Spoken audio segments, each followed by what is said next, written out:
Selamat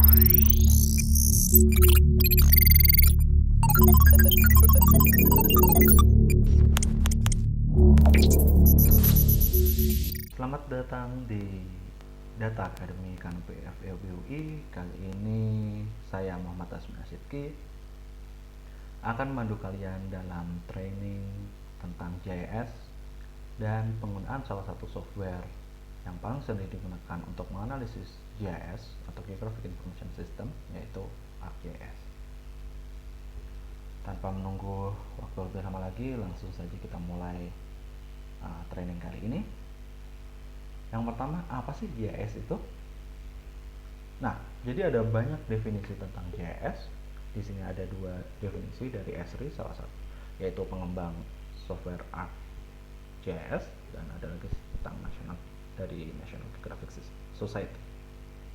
Intinya, GIS atau Geographic Information System atau dalam bahasa Indonesia adalah sistem informasi geografis, itu adalah suatu sistem komputer yang memperbolehkan kita untuk menyimpan, manipulasi, dan menganalisis data-data geografis, data-data spasial, dan segala fitur yang terkandung di dalam data-data spasial atau data-data geografis yang kita punya.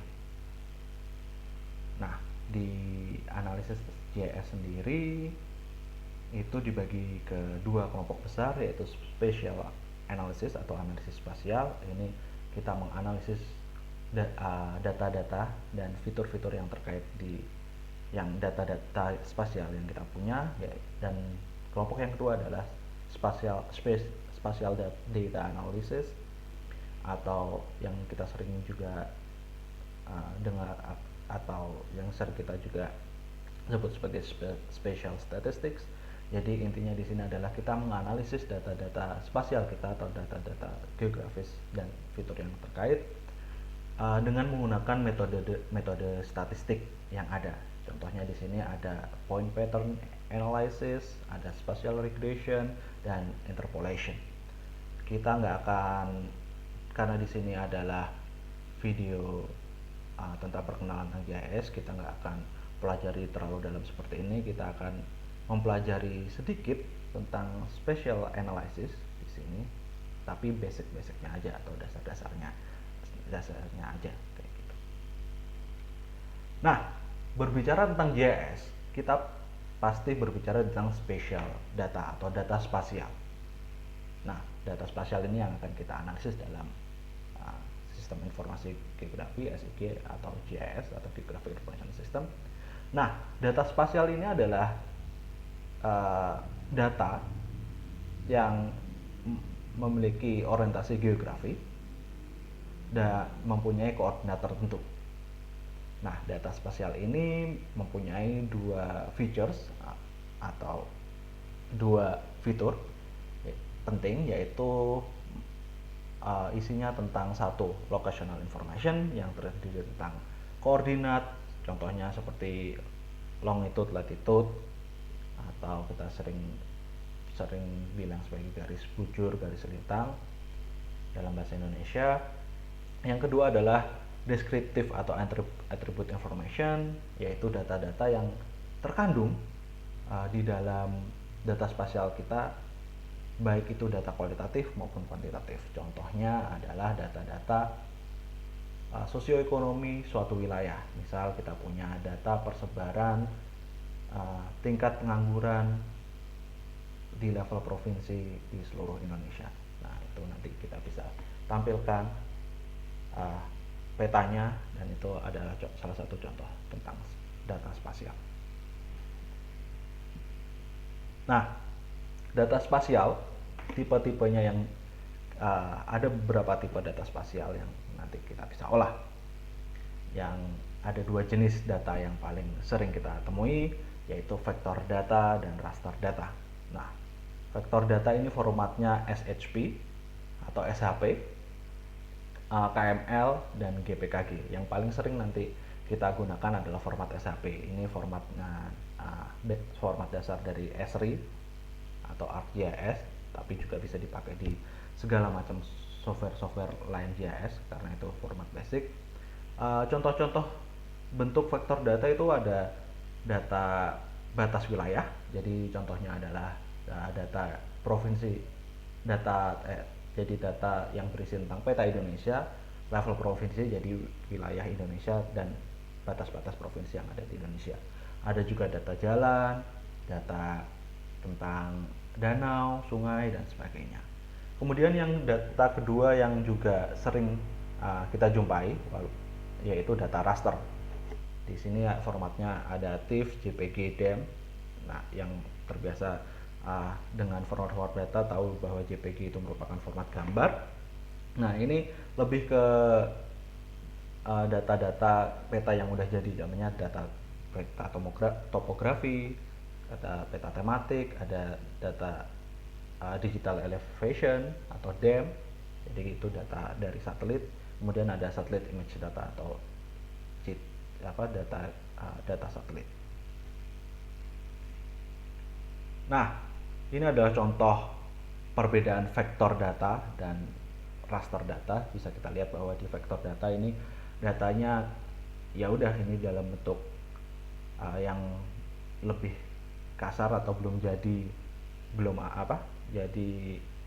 kelihatan bentuk dari satelit, belum bentuk 3 dimensi. Sementara raster data di sini kita bisa ini udah jadi, ini emang data-data dari satelit, jadi kita bisa lihat bagaimana kondisi yang sebenarnya yang ada di bumi. Sementara vektor data ini ya kumpulan dari poin, line, dan sebagainya yang nanti kita tampilkan biasanya dalam maps seperti itu.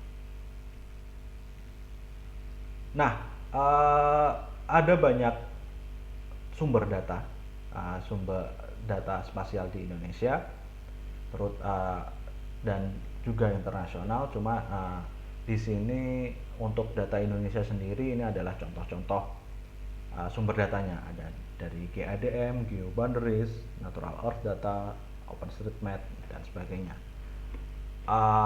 Tidak semua GIS data bisa diperoleh secara gratis, tapi untuk data-data GIS secara umum, misalnya seperti data boundaries atau data tentang batas wilayah, itu biasanya bisa kita peroleh secara gratis.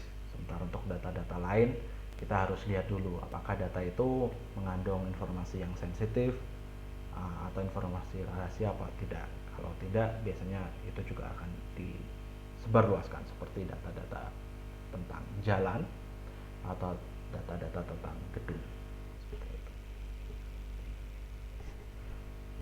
Nah, seperti yang saya bilang tadi, salah satu bentuk data spasial yaitu vektor data, dan yang paling sering kita temui nanti adalah SHP atau kepanjangannya adalah shapefiles.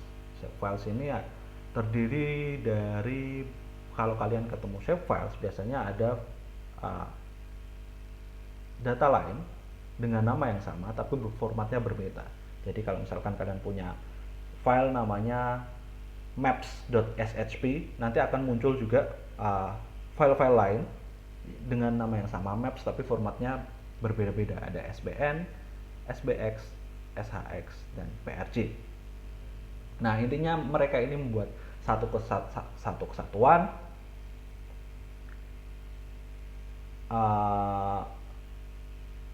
ada juga SHP, LYR, sama DBF. Intinya mereka ini semua membuat suatu kesatuan shapefile yang isinya adalah lokasi tentang data itu sendiri dan apa saja data-data yang ada dalam shapefile tersebut.